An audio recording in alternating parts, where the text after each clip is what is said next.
Direct selling एक ऐसा कारोबार है जो नेटवर्क यानी व्यक्तियों पर निर्भर करता है। दुनिया के सारे बिजनेस खत्म हो जाएंगे, लेकिन मेरे भाई आदमियों से चलने वाला बिजनेस खत्म नहीं होगा, क्योंकि जनसंख्या तो बढ़ती जाएगी, बढ़ती जाएगी, बढ़ती जाएगी, ये कम होने वाली। तो डायरेक्ट सेलिंग के जब मैंने कारोबार को चुना और मैंने ये कैरियर बना लिया कि मुझे अब डायरेक्ट सेलिंग का कारोबार करना है, तो डायरेक्ट सेलिंग के कारोबार करने में सबसे चीज मेरे को जो अपील हुई उसके बारे में मैं समझा दूं। क्योंकि अभी हिंदुस्तान में अभी आप देखेंगे कि हिंदुस्तान में जब आप देखेंगे तो डायरेक्ट सेलिंग को नाम पर लेकर कई फ्रॉड किए गए हैं। यहां पर लोग बाग समझ नहीं पाते कि डायरेक्ट सेलिंग क्या है, मनी सर्कुलेशन क्या है, जब ये क्लियरिटी ही नहीं है। 2016 सितंबर में गवर्नमेंट ऑफ इंडिया में गाइडलाइन बना दी डायरेक्ट सेलिंग के ऊपर, और गाइडलाइन बनाने के बाद लोग बड़े कंफ्यूज हो रहे हो, ये नहीं समझ पा रहे कि कौन सा आदमी जो मेंबर बना रहा है, जो कंपनी में नाम है, वो सही कंपनी है कि गलत कंपनी है। लेकिन तभी आप देखते हैं कि इसके अंदर क्लियरिटी जैसे जैसे आती जा रही है, वो सारी फर्जियों का नामो निशान खत्म होता जा रहा है। मेरे को जो चीज अपील की, किसी भी बिजनेस को करने से पहले उस बिजनेस के कल्चर को जान लेना जरूरी है, क्योंकि समय, परिस्थिति और स्थान के हिसाब से सारे नियम और निर्णय बदल जाते हैं। जैसे जैसे समय चेंज होगा, परिस्थिति चेंज होगी, वैसे वैसे आपके डिसीजन बदलना चालू हो जाएंगे। इसके नाम में ही सब कुछ रखा है, RCM। R for Indian rate, R for Indian rate. इस बिजनेस को क्यों करना है? क्योंकि ये दुनिया की एकमात्र ऐसी कंपनी है जो इंडिया में काम करती है इंडियन रेट में। मल्टी लेवल मार्केटिंग में दुनिया में एक भी कंपनी ऐसी नहीं है जो इंडियन रेट पर काम करे। उनकी रेट ऐसी होती है जिसको समझना आम आदमी के बस की बात ही नहीं।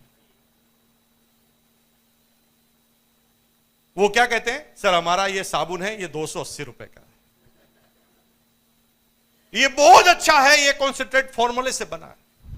मेरे भाई, वो किसी भी फॉर्मूले से बना है, आम आदमी के जेब के बस की बात है क्या?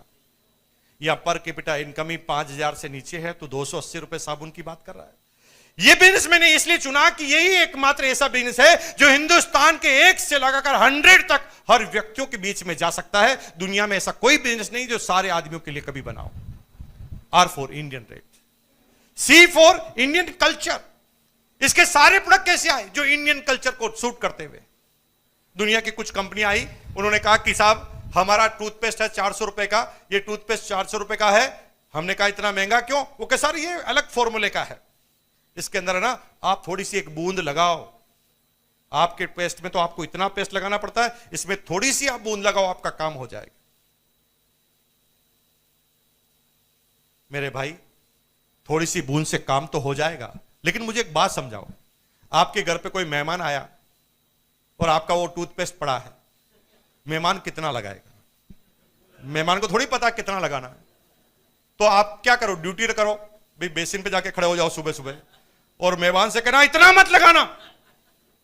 मेहमान को इतना गुस्सा आएगा, वो कहेगा कितने मग्गों से नहाना तू भी बता दे, पानी कितना खर्च करूं वो भी बता दे। कल्चर तो होना चाहिए ना भाई। वही कल्चर के सारे प्रोडक्ट क्या है? 10 रुपए का साबुन, 14 रुपए का नमक, वही आटा, वही मार्केट से सारी चीज लेते हैं। 1 से 100% लोगों तक पहुंचने की गारंटी है। यह बिजनेस स्प्रेड करने वाला है, हर व्यक्ति के पास आप जा सकते हैं। कोई सिलेक्टेड पीरियड नहीं है, सिलेक्टेड क्राइटेरिया नहीं। जिस व्यक्ति के लिए बिजनेस बना है, वन टू ऑल, सारे लोगों के लिए बिजनेस बना है। M for Indian mentality, Indian rate, Indian culture और इंडियन मेंटेलिटी एक चीज में मिलती है, तो वो RCM बिजनेस के अंदर है। और मेरे भाई, इसलिए मैंने इस सिस्टम का चयन किया और मैं आज आपके सामने हूं। इस बिजनेस में करना क्या है, ये एक फॉर्मूला मैं बार बार लिखता हूं, और अशोक जी कई लोगों को ये बता रहे हैं। आपको फेसबुक पे देखता हूं तो आप लोगों को लिखते हैं। आप जीवन में छोटे छोटे बदलाव कीजिए, आपके बिजनेस के रिजल्ट ऑटोमेटिक आएंगे। करना क्या है? सिंपल सा बदलाव है। एक कोटेशन लिखिए और उस कोटेशन के बाद उस पर अपन रिसर्च करना चालू करते हैं, इसका क्या क्या फायदा होने वाला। उसमें मैंने ये बोला था बार बार कि जो दिखता है वो बिकता है, जो दिखता है वो बिकता है, बिकता उसका है जो बोलता है। जो दिखता है वो बिकता है, बिकता उसका है जो, और बार बार उसका बिकता है जो सच बोलता है।